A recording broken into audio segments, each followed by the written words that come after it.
Well, this is where we were. October 19th, 2015. Justin Trudeau's Liberals sweeping to power, promising sunny ways. And here we are, October the 19th, 2016, 1 year later. How's he done so far? The Prime Minister joins us live from our Ottawa bureau right now to chat. Good morning, Mr. Prime Minister. Good morning, Kevin. So I'll give you your choice. Do you want to talk Jays or do you want to talk politics? We've all got our fingers crossed for the Jays this afternoon, so let's chat politics.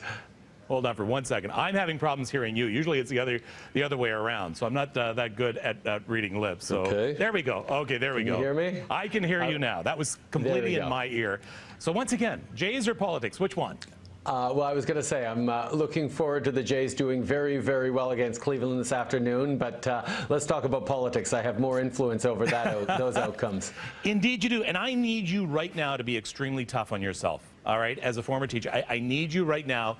I want you to give yourself a grade, and again, of your first year in office. I mean, your approval rating still pretty high, 64% according to the latest Ipsos poll. What does Justin Trudeau say about his first year in office? Well, the fact is I'm not a teacher anymore, and I'm going to let critics and journalists and Canadians make evaluations of how I'm doing. I'm focused on what needs to be done, and that's a question of growing the economy in ways that helps the middle class. We've succeeded in lowering taxes for the middle class, raising them in the wealthiest 1%, giving Canada Child benefits to 9 out of 10 families that are more generous, and going to lift 300,000 kids out of poverty. So there's a lot of big things we've done that are making a real difference in people's lives, but there's a lot more to do.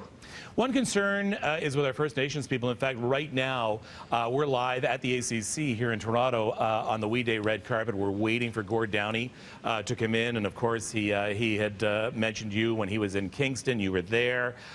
He thanked you for the work you have done, but some people say that you are being a little slow on responding to the Truth and Reconciliation Commission's findings, and that maybe your government has slowed down on making amends to the First Nations.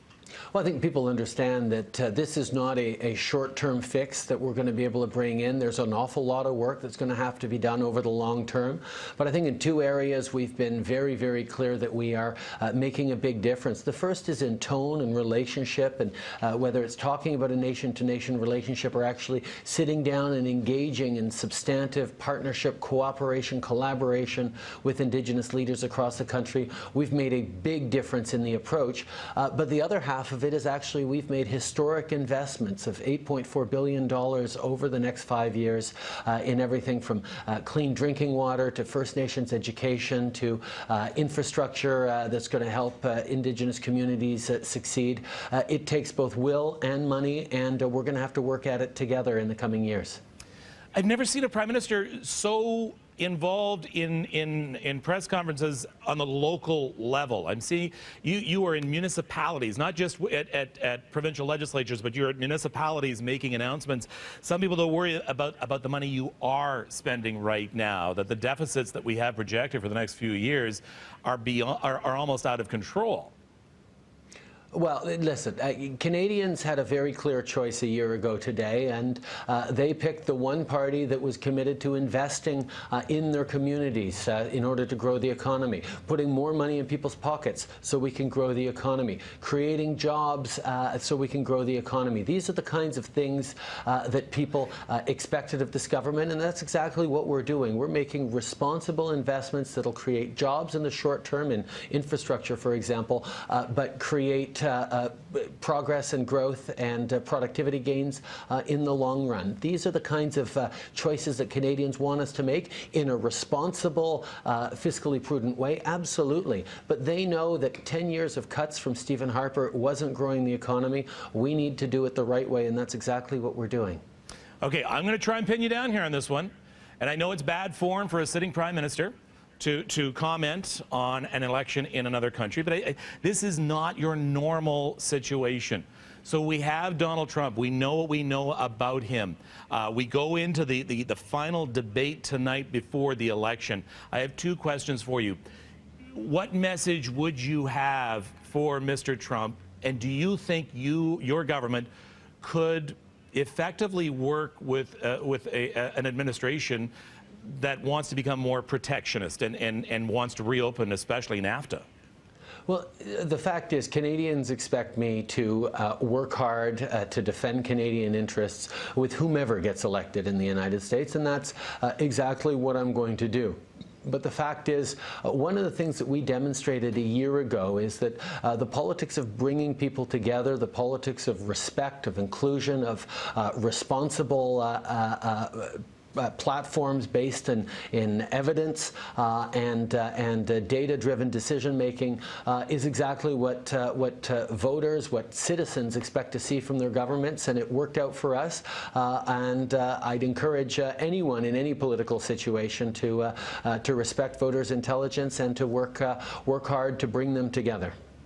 And one last question. This comes from our staff meeting yesterday. Did Sophie come with you? To what? To the right interview now? this No, morning? right now. Yeah.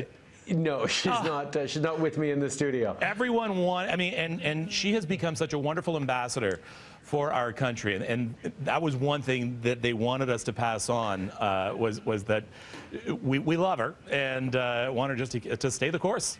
Well, thank you. I mean, she's been involved in women and girls issues for a long time, working with Indigenous people for a long time. She's taking the opportunity that this current role our family has to push important messages and to make a difference in people's lives, and I couldn't be prouder to be married to her. Okay, very quickly, I have you for 45 more seconds. So I got to get this in, the marijuana legalization battle. When can we see that go to the House? We're expecting it for next spring. The fact is, we did it we made that pledge for two reasons. One was to make sure that our kids find it more difficult to have access to marijuana than they do right now, because right now it's way too easy. And second, we need to remove the criminal elements, the street gangs, the organized crime from the illicit trade of marijuana. And that's exactly what we're focused on doing. All right. Thank you very much for this time. I appreciate it. Congratulations on your 1 year. Thank you, Kevin.